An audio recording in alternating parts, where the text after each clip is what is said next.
Hello everyone, start करते हैं आज का लेक्चर।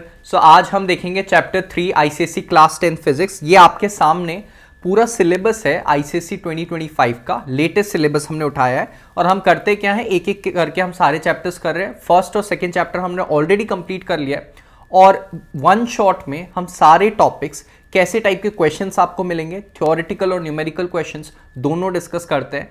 सब चीज के पीछे का कॉन्सेप्ट जीरो से हम लेके आते हैं, ठीक है। तो एक एक करके हम जैसे हम करते हैं, एक एक करके सारे टॉपिक्स उठाते हैं, सबको समझते हैं एंड एग्जाम्स के लिए अपने आप को प्रिपेयर करते हैं, ठीक है।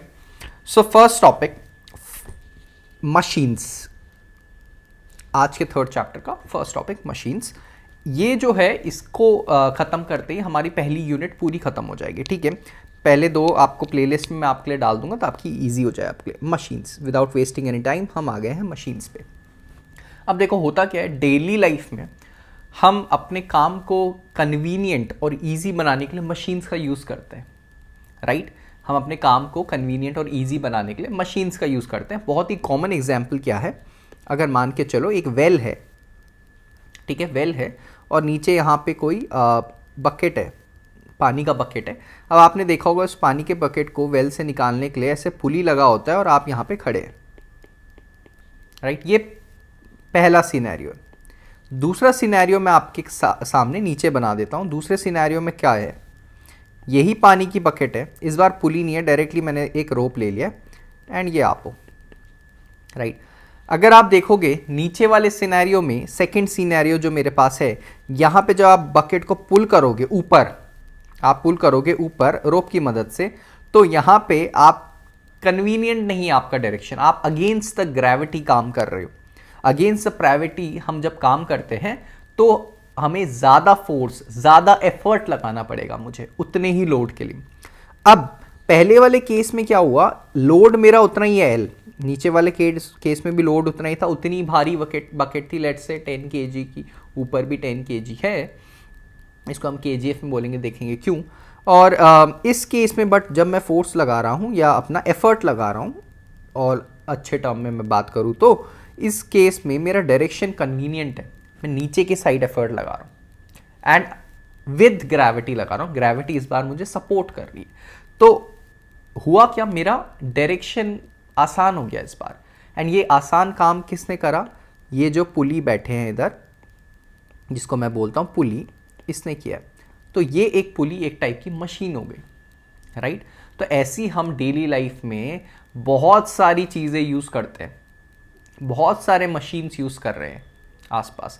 जैसे लेमन आप लोग स्क्वीज़ करते हो, ठीक है, उसके लिए भी हमने एक मशीन है, ठीक है। आप नट क्रैकर है, उसके लिए भी एक मशीन है। तो ये सारी जो मशीन्स है जो हम डेली लाइफ में यूज़ कर रहे हैं, वो बेसिक कॉन्सेप्ट है और वो बेसिक आइडिया है इस चैप्टर के पीछे। अब वो मशीन्स हम क्यों यूज़ कर रहे हैं, ठीक है, क्या उनके पीछे की मैथ्स है, वो जान लेते हैं, ठीक है।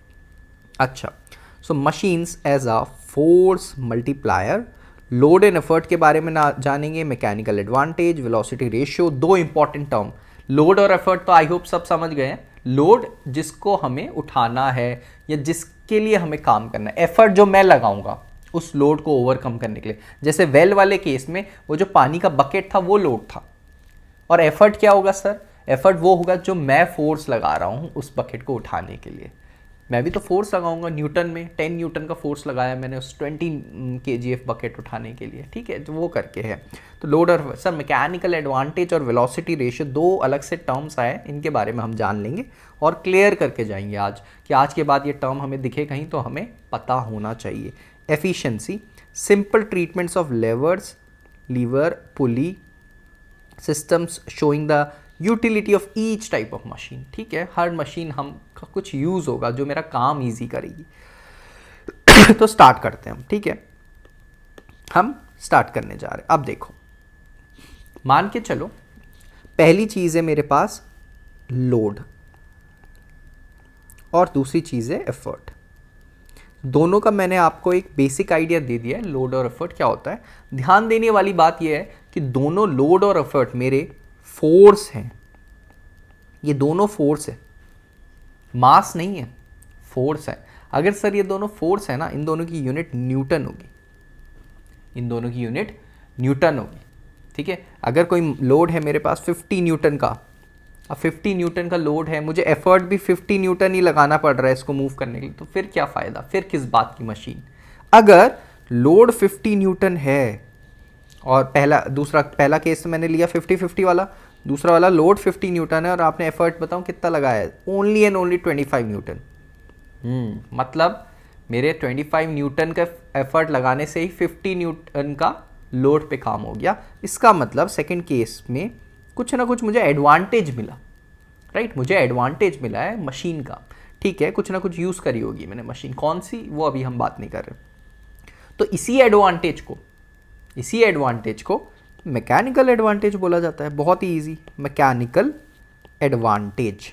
अब ध्यान देना, पहले वाले केस का अगर मैं मैकेनिकल एडवांटेज निकालूं, पहले वाले में ज़्यादा कोई खास एडवांटेज नहीं हुआ ना, 50 का 50 लगाना पड़ा, क्या फ़ायदा। तो मैकेनिकल एडवांटेज का फॉर्मूला होता है लोड अपॉन एफर्ट, पहली चीज़ तो ये। अच्छा, जब हम इस क्वांटिटी को पढ़ रहे हैं which is ratio of load and effort, ऐसे करके आप इसको लिख सकते हैं। तो ध्यान देना, ये भी न्यूटन ऊपर वाला, नीचे वाला भी न्यूटन, तो क्या इसकी यूनिट ये डायमेंशनलेस हो जाएगा क्या मैकेनिकल एडवांटेज, न्यूटन से न्यूटन कैंसिल, तो ये डायमेंशनलेस क्वांटिटी है, डायमेंशनलेस क्वांटिटी। वैसे भी किसी दो सेम क्वांटिटी का रेशियो डायमेंशनलेस ही होता है, ठीक है ना। अच्छा, ये आपसे पूछ सकता है लॉजिकल रीजनिंग वाला क्वेश्चन या 1 मार्क क्वेश्चन कि what is the unit of mechanical advantage. आपका आंसर होगा the unit of mechanical advantage is, it has no unit या डायमेंशनलेस, ठीक है, जीरो मत लिख देना, ठीक है, the unit of mechanical advantage zero, ये नहीं होगा, ठीक है, डायमेंशनलेस या इट हैज नो यूनिट, ये आपको बोलना पड़ेगा। अच्छा, तो पहले केस का लोड कितना, सर फर्स्ट केस में ना मैकेनिकल एडवांटेज का MA से लिख दूं क्या, ठीक है, load upon effort 50 upon 50, sir mechanical advantage just 1।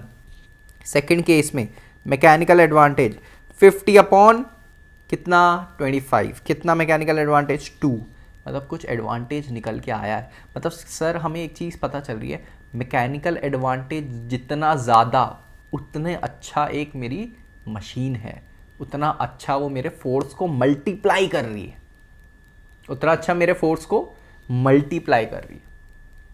Clear है बॉस, ठीक है सर, समझ आता है। मैकेनिकल एडवांटेज एक टाइप से बताता है मुझे कि कितना मेरा फोर्स को मल्टीप्लाई करती है और कितना यूज़फुल हो रही है मेरे फोर्स को बढ़ाने के लिए एक मशीन, ठीक है। तो आपसे एग्जाम में पूछ लेगा कि एक लड़का है, वो एफर्ट लगाता है 10 न्यूटन का और लोड उसके सामने है 100 न्यूटन का, और ये पॉसिबल हो पा रहा है, मतलब कुछ ना कुछ तो मैकेनिकल एडवांटेज होगा। और सब देख के बता सकते हैं, देख के, लोड अपॉन एफर्ट, कितना मैकेनिकल एडवांटेज 100 अपॉन 10, सर 10 होगा मैकेनिकल एडवांटेज। इसकी सर यूनिट नहीं होती कि न्यूटन कट जाता है।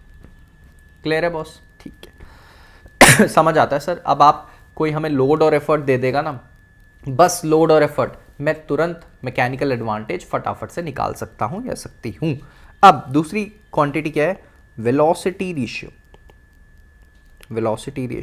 वेलोसिटी रेशियो समझने से पहले क्या आपको पता है, ये जो हम ऐसे लीवर पढ़ते हैं, इसके बीच में एक फिक्स पॉइंट, आपने सब ने फर्स्ट चैप्टर पढ़ा ही होगा, टॉक, एक जगह से जिसको हम फलक्रम बोलते हैं या पिवट पॉइंट बोल देते हैं या फिक्स पॉइंट बोल देते हैं, कुछ भी पूछ लो, बोल दो।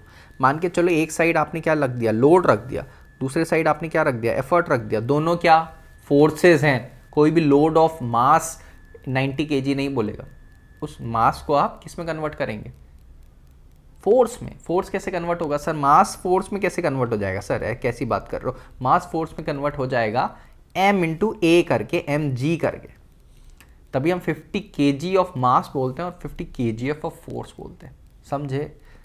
और g की वैल्यू 9.8 या 10 सिंप्लिसिटी के लिए। अच्छा, तो ये लोड हो गया, एफर्ट हो गया, तो ये वाला हो जो होता है इसको बोलते हैं हम लोड आर्म। लोड आर्म मतलब एक लोड मेरे फिक्स पॉइंट से कितना दूर है वो लोड आर्म हो गया, और एफर्ट मतलब एफर्ट आर्म कौन सा, मेरा एफर्ट फिक्स पॉइंट से कितना दूर है, ये एफर्ट आर्म हो गया, जिसको हम टॉर्क में परपेंडिकुलर डिस्टेंस बोला करते थे, R इंटू एफ बोलते हैं ना, ठीक है ना, क्लियर है।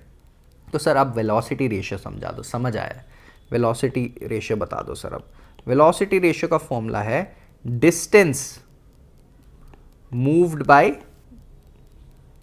एफर्ट। इस बार ऊपर एफर्ट है भैया, मैकेनिकल एडवांटेज का फॉर्मूला ऊपर लिख दे रहा हूं ताकि पिक्चर क्लियर रहे। लोड अपॉन एफर्ट होता है। इस बार sir distance move by effort upon distance moved by load. Clear है? ये वेलोसिटी रेशियो का फॉर्मूला है।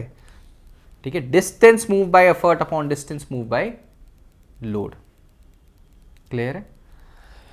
ये वेलोसिटी रेशियो का फॉर्मूला है। बट सर ये कुछ जमा नहीं, ये कुछ जमा नहीं, क्योंकि नाम इसका वेलोसिटी और उधर आप डिस्टेंस लिख रहे हो। तो ठीक है, तो ठीक है, वेलोसिटी रेशियो का फॉर्मूला आप लोगों के लिए बना देते हैं, velocity of effort upon velocity of load. ऐसे लिख दूं शॉर्टकट में, समझ आ रही होगी आपको। थोड़ा थोड़ा राइटिंग आप लिख भी सकते हैं साथ साथ। और वेलोसिटी क्या होता है सर? वेलोसिटी डिस्प्लेसमेंट या डिस्टेंस अपॉन टाइम, जो भी आप लोग बोलते हो, तो ऐसे लिख दूं distance upon of effort upon time और distance of load upon time. Sir समझ नहीं आया आपने क्या किया? अरे दोनों की वेलोसिटी के फॉर्मूला लिख दिए, ऊपर भी और नीचे भी। अब क्या टी और टी कट जाएगा क्या? हम इक्वल टाइम की बात कर रहे हैं, तो वेलोसिटी रेशियो का फॉर्मूला क्या आ गया मेरे पास? Distance move by effort upon distance move by load नहीं आ गया क्या? बन गया आपके पास फॉर्मूला वेलोसिटी रेशियो का। तो आप ऊपर वाला बोलो नीचे वाला बोलो, दोनों करेक्ट है। Both are correct. ठीक है, बोथ आर करेक्ट। बट हम यूज, सर आपने फिर ये इस पे फोकस क्यों करा? क्योंकि वहां वो डिस्टेंस देगा आपको। आपको कुछ भी दे सकता है, पर चांसेस ज़्यादा डिस्टेंस देने के। तो आप दोनों में से कोई भी यूज़ करें, बस ध्यान रखिएगा ऊपर एफर्ट नीचे लोड। बट मैकेनिकल एडवांटेज में तो सर उल्टा होता है। क्लियर है सीन? ओके। अच्छा, एक और चीज़ सर, अब एफिशिएंसी में भी आ जाओ। एफिशिएंसी क्या होता है? देखो किसी भी मशीन ना हमेशा 100% काम नहीं कर पाएगी।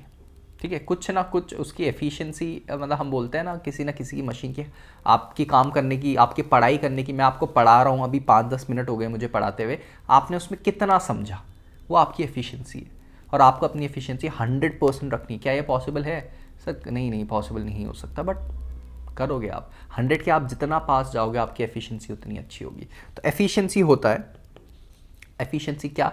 मैंने जितना आप पे वर्क करा अपॉन जितना आप वर्क कर पाए। मैं तो पूरा वर्क कर रहा हूँ पढ़ाने के लिए, आप कितना कर पाए, वो आपकी एफिशिएंसी है। तो एफिशिएंसी हो गया वर्क क्या हो जाएगा? Work output whole upon work input.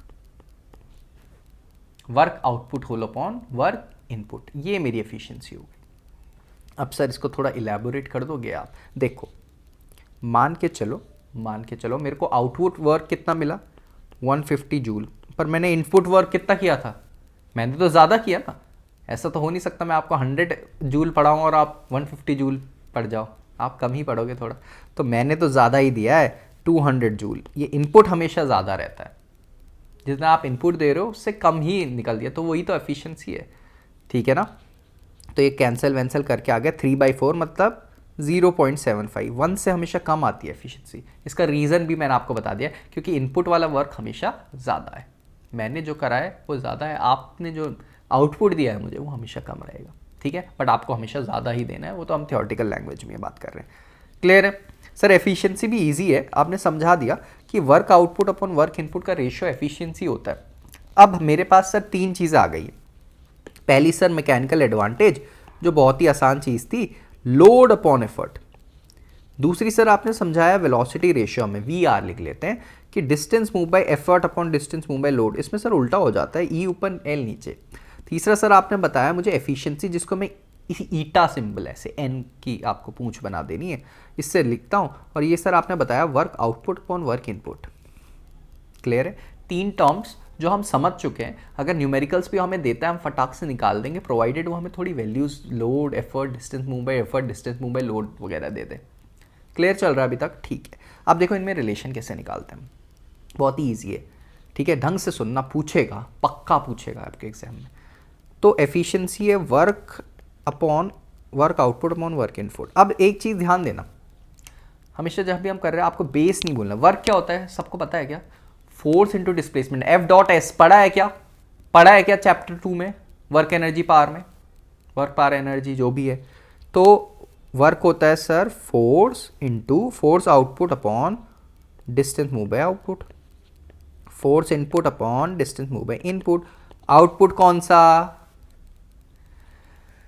Output कौन सा, लोड हुआ क्या आउटपुट, इनपुट क्या एफर्ट हुआ क्या। सर आप एफ की जगह लोड क्यों रख रहे हो, एफ आउटपुट लोड क्यों रख रहे हो, शुरू से बोलते हुए आ रहा हूं लोड और एफर्ट दोनों फोर्सेज हैं, लोड और एफर्ट दोनों फोर्सेज है। फिर से रिपीट करता हूं, लोड और एफर्ट दोनों फोर्सेज है। डिस्टेंस आउटपुट मतलब distance move by load, distance input मतलब डिस्टेंस मूव बाय एफर्ट, ये डिस्प्लेसमेंट जो भी आप बोल रहे हो। एफर्ट को ई लिखना चाहिए था, ई एफ एफ लिख दिया हमने, ठीक है ईटा। अब सर लोड अपॉन एफर्ट दिख रहा है साफ साफ सबको, क्या होता है load upon effort, sir mechanical advantage होता है, इसको हटाओ मैकेनिकल एडवांटेज लिखो। और sir D L upon D velocity ratio होता है, नहीं D L upon D velocity ratio नहीं होता है, D E upon D L velocity ratio होता है भैया, ठीक है ना। अभी क्लियर का हुआ, सब क्लियर है सर। तो इसको मैं 1 अपॉन वेलोसिटी रेशियो लिख सकता हूं क्या, 1 अपॉन वेलोसिटी रेशियो लिख सकता हूं क्या, जरूर लिख सकते हैं। तो मेरे एफिशिएंसी के फॉर्मूला आ गया M A upon V R. एक और तरीका जिससे आप एफिशिएंसी निकाल सकते हो, अब एग्जाम में वो पूछेगा मैकेनिकल एडवांटेज 2 है, वेलोसिटी रेशियो 4 है, एफिशिएंसी निकालो, और वहाँ आप ढूंढते रह जाओगे। सर ने बोला था एफिशिएंसी तो वर्क आउटपुट में वर्क इनपुट होता है, तो ये भी आपको याद रखना है। क्लियर है, इससे बाहर आपको कुछ नहीं पूछेगा। आपको ये टर्म्स मैंने बहुत मतलब आपको हर एक चीज़ ऐसे समझाइए कि आप भूलेंगे भी नहीं, तो इसको आपको बना के रखना है, प्रैक्टिस करनी है, लिखना है और रोज़ सुबह देखना है, ठीक है, तभी आप लोग स्कोर कर पाओगे। क्लियर है, आज आपको अब समझ आ रहा होगा, बस धीरे धीरे सब भूला जाएगा, ठीक है ना, इसलिए आपको भूलना बिल्कुल नहीं है, आप कर सकते हो।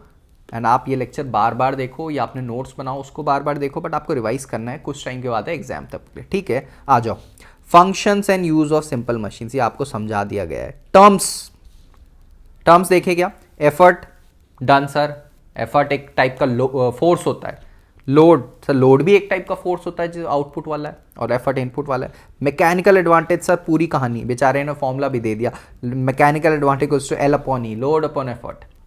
वेलोसिटी रेशियो सर समझ गए, फॉर्मूला भी दे दिया इसने कि velocity ratio V upon V L होता है और डी अपॉन डी एल भी होता है। और हमने सर ये भी समझ लिया ये वी अपॉन वी एल को डी अपॉन डी एल क्यों लिखते हैं, क्योंकि displacement upon time, displacement upon time, time time cut जाता है तो डी डी बचता है। क्लियर है, इनपुट वर्क देखा हमने जो एफर्ट लगा रहे हैं, आउटपुट वर्क जो लोड के साथ हो रहा है, एफिशिएंसी भी देखी क्या सर, देखी ना, relation between N M A और वी आर, करेक्ट है क्या, करेक्ट है क्या, सिलेबस के अकॉर्डिंग चल रहा है, लाइन टू लाइन चल रहा है, सब कवर होगा, सब कवर होगा, टेंशन मत लो।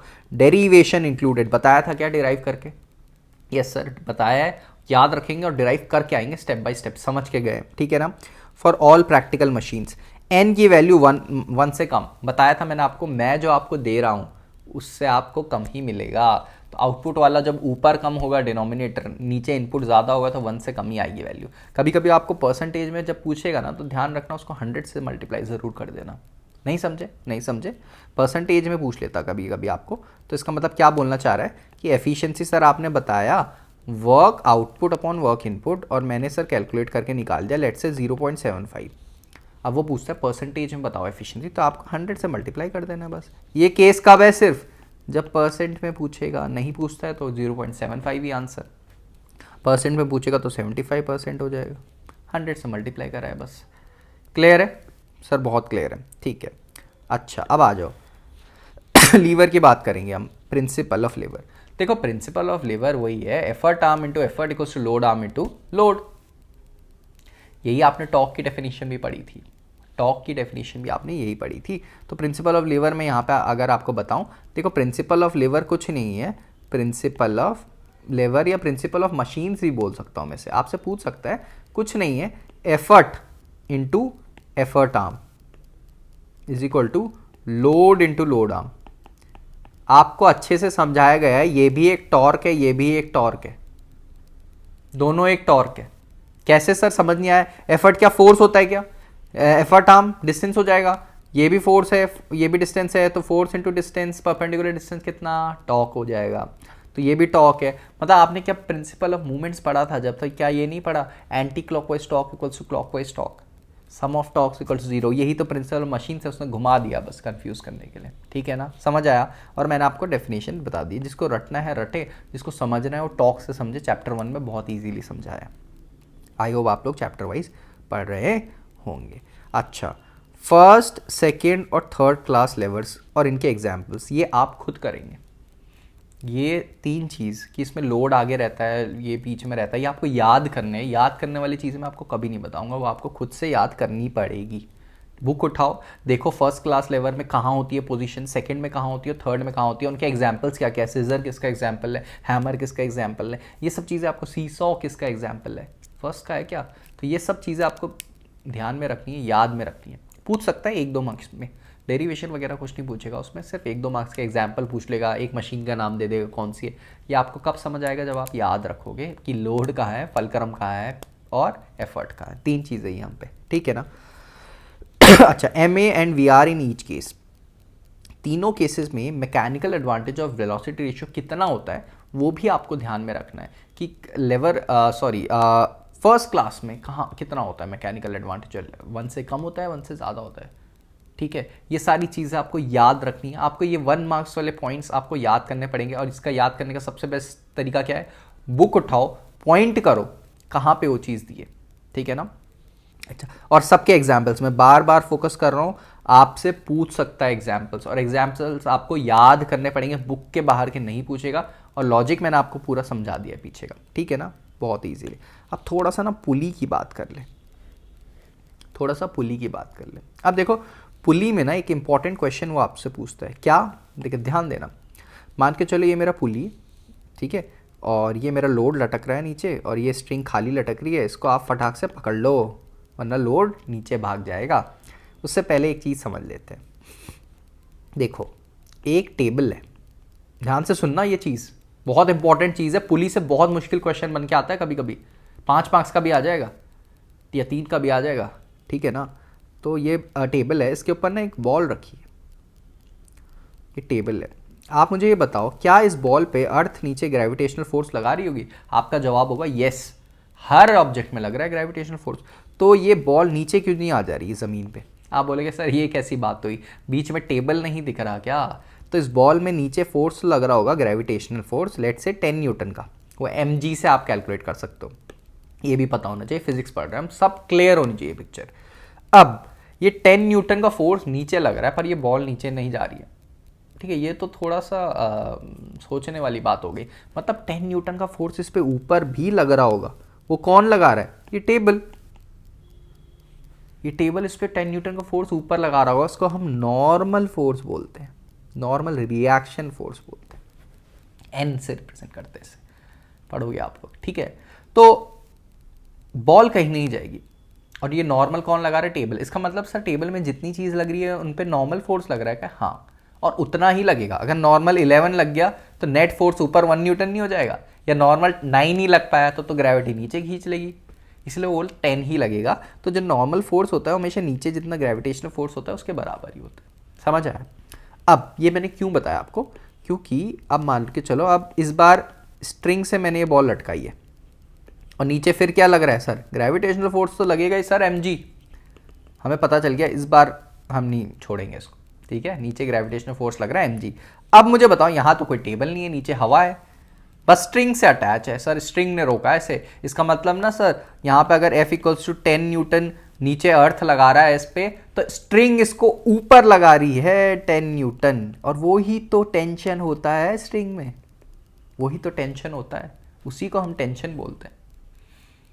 जो स्ट्रिंग एक ऑब्जेक्ट पे यहाँ पे कुछ लटका है, तो ये अर्थ इसको बिल्कुल 10 न्यूटन से नीचे खींच रहा है, स्ट्रिंग ने भी इसको 10 न्यूटन से ऊपर लगा रहा है, तो इस ऊपर वाले फोर्स को ही टेंशन बोला जाता है। इसी आज के बाद पूछना मत टेंशन का डायरेक्शन क्या होता है, हमेशा ऊपर, against the force of gravity तो होगा इस केस में, ठीक है ना। केसेस बहुत बन सकते हैं, एक्सेप्शन बहुत होते हैं, ठीक है ना। अच्छा, अब होता क्या है ना, मान के चलो इस बार बहुत बॉडी बहुत हैवी है, 100 न्यूटन की, और मेरा इसका ना टेंशन मैक्सिमम 90 न्यूटन ही लगा सकता है, इतना थोड़ी इस पर कैपेसिटी होगी।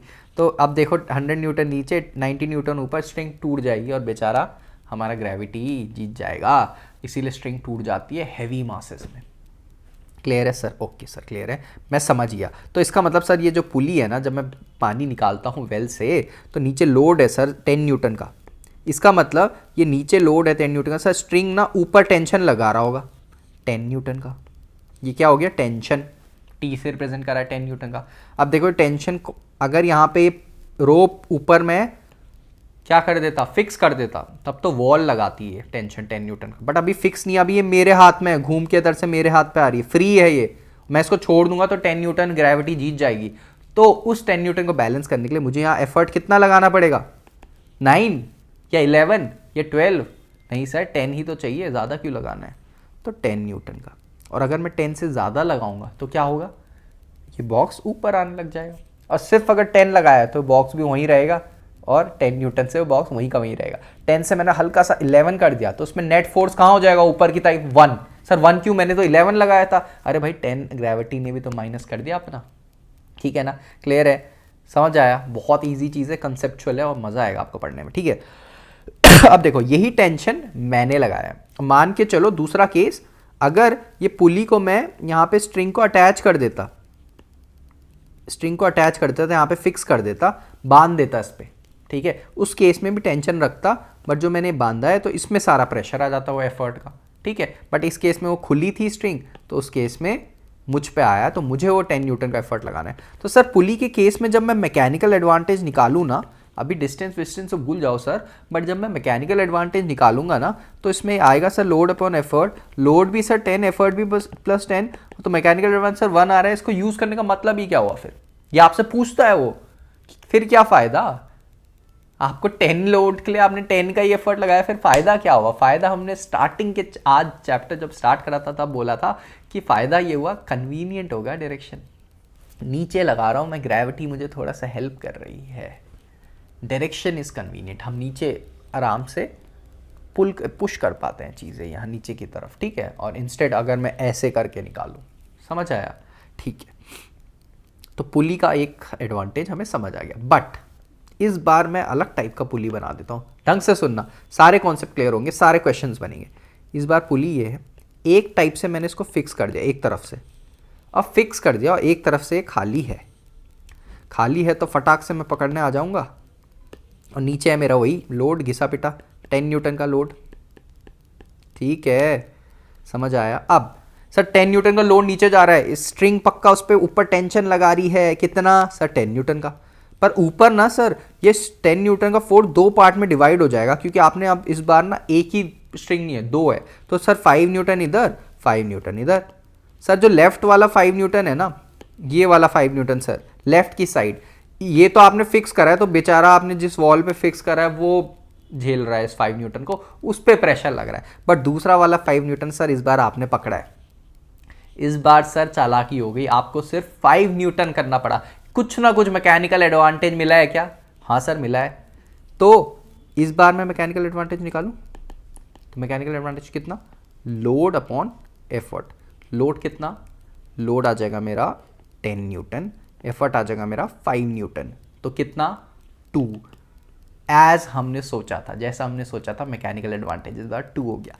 अब ये जो मैंने आपको कॉन्सेप्ट बताया है, ये 3 पुली का सिस्टम लो आप, 4 पुली का सिस्टम लो या 5 पुली का सिस्टम लो, जिस दिन आप ये समझ जाओगे ना कि टेंशन कहाँ कहाँ डिवाइड हो रहा है, कितने पार्ट में, अगर मैं इसको 5 पार्ट में डिवाइड कर देता, ध्यान देना, इस स्ट्रिंग को 1 2 3 4 5 पार्ट में डिवाइड करता, और 5 में से 4 को मैं फिक्स कर दूंगा, सिर्फ बचा मेरा 1 फ्री, तो ये 10 न्यूटन कितने कितने पार्ट में डिवाइड हो जाता? 2 2 2 2 2। इस बार मैकेनिकल एडवांटेज निकालो, कितना आएगा? Load upon effort sir, load कितना? 10, मुझे तो 2 ही लगाना पड़ा, 4 मैंने वॉल को दे दिया। ठीक है, तो 5 आ गया, मैकेनिकल एडवांटेज बढ़ गया, इस बार फोर्स मल्टीप्लायर हो गया। और समझ आया? ऐसे ही वो आपको पुली के छोटे छोटे न्यूमेरिकल्स दे सकता है, डायग्राम बेस्ड क्वेश्चन दे सकता है, वहाँ आपसे मैकेनिकल एडवांटेज या वेलोसिटी रेशियो पूछेगा तो आप तैयार रहिएगा। एफिशिएंसी पूछेगा तो 2 चीज़ें हैं sir, efficiency work output upon work input भी, और MA अपॉन VR भी है, दोनों फॉर्मूला सर हमें याद है। क्लियर है? तो देखो सिंगल फिक्स्ड, सिंगल मूवेबल, दोनों की बात कर ली हमने। फिक्स्ड कौन सा? पहला वाला। मूवेबल कौन सा? जिसमें हमने एक साइड उसको फिक्स कर दिया था। ब्लॉक एंड टैकल मतलब आपको क्या करेगा, इस बार 2 ऊपर रहेंगे 3 नीचे, या 3 ऊपर 2 नीचे, इसमें कौन सा वाला सही है आप मुझे कमेंट करके बताएंगे। तो ब्लॉक एंड टैकल में आपको सेम चीज़ फॉलो करनी है जो मैंने आपको बताई है। कौन सी? टेंशन वाली। और किसी भी टॉपिक में जो आपको पढ़ा रहा हूँ, डाउट है कहीं भी, आप तुरंत मुझे टेलीग्राम में मैसेज कर सकते हैं, लिंक आपको मिल जाएगा। MA VR और N आप हर केस में निकालना सीखेंगे। क्वेश्चंस हम लोग प्रैक्टिस करेंगे, टेंशन नहीं लेनी है, क्वेश्चंस हम लोग प्रैक्टिस करेंगे। अब आ गया है हमारा topic principle of conservation of energy, और इसका statement, theoretical verification, constant free falling body, application, simple pendulum, numericals देख लेंगे, सब देख लेंगे। देखो यहाँ तक आई होप सब क्लियर होते जा रहा है। सर क्लियर हो रहा है, हम समझ पा रहे हैं थोड़ा सा चैप्टर, ठीक है, हमने जितना पढ़ा था रिवाइज भी हो रहा है, समझ भी पा रहे हैं। अब एक इंपॉर्टेंट चीज़ जहाँ से क्वेश्चन हर साल बन के आता है, कंजर्वेशन प्रिंसिपल क्यों लिख रहा हूँ मैं, कंजर्वेशन ऑफ एनर्जी, मतलब एनर्जी कंजर्व्ड है भाई, एनर्जी कंजर्व्ड है। देखो जब मैं काइनेटिक और पोटेंशियल एनर्जी की बात करता हूँ, काइनेटिक एनर्जी मतलब हर वो बॉडी जिसके पास वेलोसिटी है तो उसके पास काइनेटिक एनर्जी है। हर वो बॉडी जिसके पास हाइट है उसके पास पोटेंशियल एनर्जी है। के काइनेटिक के लिए बोलते हैं, पोटेंशियल के लिए पी नहीं बोला जाता, यू बोला जाता है, ठीक है ना। अच्छा तो सर जिस बॉडी के पास वेलोसिटी है, मान के चलो सर 10, उसके बाद काइनेटिक एनर्जी होगी? हाँ। सर कोई बॉडी मैंने हाइट में रखी है 100 मीटर के, उसके पास पोटेंशियल एनर्जी होगी? हाँ। सर किसी बॉडी के पास वेलोसिटी भी और हाइट भी है, उसके पास दोनों होगा क्या? हाँ, इजी सी बात है, ठीक है ना। अच्छा अब देखो, मान के चलो ये बॉल है, टॉप में, बिल्डिंग के टॉप में रखी अभी मैंने, तो क्या इसके पास कुछ ना कुछ पोटेंशियल एनर्जी होगी? पोटेंशियल एनर्जी का फॉर्मूला mgh, और h आपको जब हाइट उसमें कुछ ना कुछ है तो पोटेंशियल एनर्जी लेट से 10 जूल है। अब सर ये यहाँ से मैंने नीचे थ्रो करी, इस टाइम इसके पास काइनेटिक नहीं है क्योंकि वेलोसिटी नहीं है, मैं छोड़ रहा हूँ उस टाइम उसको जीरो वेलोसिटी पे। तो अब ये नीचे आ गई यहाँ पे, जैसी ये नीचे टच होने वाली है उससे पहले इसकी हाइट कितनी होगी? 0। सर हाइट 0 तो पोटेंशियल एनर्जी भी 0। तो सर काइनेटिक एनर्जी कितनी हो जाएगी उस केस में? उस केस में काइनेटिक एनर्जी 10 हो जाएगी। क्यों सर? देखो हर एक बॉडी का टोटल एनर्जी हमेशा कंजर्व्ड रहती है, ठीक है। ऊपर वाले केस में अगर आप देखो टोटल एनर्जी सर क्या हो गया? काइनेटिक और पोटेंशियल का सम, और कुछ नहीं होता है टोटल एनर्जी। टॉप केस में, ये टॉप लाइन है, टॉप लाइन में टोटल एनर्जी कितनी हो गई सर? पी नहीं, यू लिखता हूं मैं, या आपको इजी करने के लिए potential energy plus kinetic energy लिख लेता हूँ, ठीक है फिलहाल के लिए। सर पोटेंशियल एनर्जी कितनी थी? 10 जूल थी। काइनेटिक एनर्जी सर वेलोसिटी कुछ थी नहीं, 0, तो टोटल एनर्जी 10 जूल। सर यहाँ पे नीचे जब ये पहुंच गया, यहाँ पे भी टोटल एनर्जी कितनी होगी? 10 जूल ही होगी, 10 जूल ही होगी, क्योंकि ऊपर भी 10 थी, सबसे नीचे भी 10 होगा, अनलेस एंड अनटिल बीच में किसी ने डिस्टर्ब नहीं करा, बॉडी को पुश नहीं करा, पुल नहीं करा, ठीक है। अच्छा तो सर इसका मतलब सबसे नीचे P प्लस के ई की वैल्यू भी 10 होगी। जी हाँ बच्चे, ज़रूर 10 होगी। अच्छा इसका मतलब सर P तो सबसे नीचे 0 प्लस के ई कुछ ना कुछ होगा इक्वल्स टू 10, तभी तो आपने के ई को 10 लिखा। अब हम समझ चुके हैं आपने के ई को 10 क्यों लिख दिया डायरेक्टली, ठीक है, क्योंकि टोटल तो सर हमेशा 10 ही रहेगी। अगर मैं आपसे बीच में पूछूं यहाँ पे इसकी टोटल एनर्जी कितनी होगी सर? 10, टोटल एनर्जी 10 होगी बीच में। बट अगर मैं आपसे पूछूं कि बीच में इसकी पोटेंशियल एनर्जी कितनी होगी, उसके आप बिना हाइट के आप नहीं बता सकते, बिना हाइट के नहीं बता सकते। बट अगर मैं आपको बता दूं कि इस पोजीशन में काइनेटिक एनर्जी लेट से 6 है और टोटल 10 है, काइनेटिक 6 है, टोटल 10 है, मतलब पोटेंशियल 4 होगी। समझ आया? क्योंकि टोटल तो 10 ही है, 6 प्लस क्या करोगे आप? 10 आ जाएगा, 4। ये सिंपल मैथ्स है। तो ये था कंजर्वेशन ऑफ एनर्जी, कि किसी भी बॉडी की एनर्जी हमेशा कंजर्व्ड है। जब वो ऊपर से नीचे मोशन करेगी ग्रेविटी के अगेंस्ट, तो एनर्जी हमेशा 10 ही रहेगी, 10 नहीं मतलब कांस्टेंट रहेगी। समझ आया? क्लियर? ऐसी तो पेंडुलम के केस में होता है, जब मेरा पेंडुलम वो पूछ लेगा यहाँ पे पेंडुलम है, और धीरे फिर यहाँ आएगा, फिर अपनी एक्सट्रीम पोजीशन में जाएगा, फिर से एक्सट्रीम बोलते हैं, जैसे जितना ये सबसे लास्ट तक जाता है एक्सट्रीम, फिर ये वाली ओरिजिनल पोजीशन, फिर एक्सट्रीम, ठीक है। अच्छा तो यहाँ पे मान के चलो इसकी पोटेंशियल एनर्जी क्या हो जाएगी? मैक्सिमम हो जाएगी भाई, और काइनेटिक एनर्जी 0 हो जाएगी, क्योंकि वहाँ पे वो थोड़ा सा रुक जाता है ना, यहाँ पे फिर दूसरी डायरेक्शन में आना शुरू करता है। सर बीच वाले केस में पोटेंशियल एनर्जी 0 हो जाएगी, क्योंकि सर हाइट 0 हो गई, हाइट 0 हो गई, ठीक है, और काइनेटिक एनर्जी कुछ ना कुछ मैक्सिमम हो जाएगी सर। और यहाँ केस में फिर पोटेंशियल एनर्जी फिर से हाइट चले गया मैक्सिमम और काइनेटिक एनर्जी 0।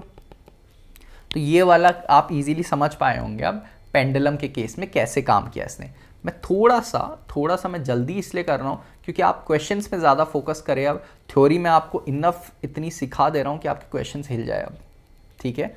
और ये था कंजर्वेशन वाला पार्ट। इसमें मैंने आपको पेंडुलम का भी आइडिया दिया, थोड़ा ये भी बताया कि कैसे तीनों स्टेजेस में बॉडी जो ऊपर से नीचे जा रही है तीनों में आपको टी सेम रखना है। आपसे वो पूछ लेगा एच बता दो, वी बता दो, तो आपको ये ध्यान रखना है T is equal to P plus K E हमेशा कांस्टेंट रहेगा। सबसे ऊपर की बात करोगे तो वहां के ई की वैल्यू 0 रखोगे, सबसे नीचे में कौन सी 0 होगी, के ई या पी। सर सबसे नीचे मतलब हाइट 0, हाइट 0 मतलब सर पोटेंशियल एनर्जी 0। समझ आया। तो ये था आपका चैप्टर 3 जो कि हमने बहुत ही अच्छे तरीके से डिस्कस करा है स्क्रैच से। कोई भी प्रॉब्लम है तो आप हमेशा मुझे कमेंट कर सकते हो, टेलीग्राम में भी मैसेज कर सकते हो, कुछ भी आप कर सकते हो आपको हमेशा रिस्पॉन्स मिलेगा। सो मिलते हैं नेक्स्ट, ऐसी हम सीरीज़ कंटिन्यू करते रहेंगे और आप मुझे बताते रहोगे क्या आपको चाहिए, क्या फीडबैक चाहिए, कौन से टॉपिक्स एक्स्ट्रा पढ़ाने हैं, किस में आपको स्पीड कम ज़्यादा चाहिए, कैसे आपको लग रहा है। तो ऐसे हम सारे एक एक करके चैप्टर्स कंप्लीट करेंगे। तो मिलते हैं नेक्स्ट, अब हमारा 4th चैप्टर नेक्स्ट होने वाला है नेक्स्ट लेक्चर में। तब तक के लिए study hard, take care, bye bye.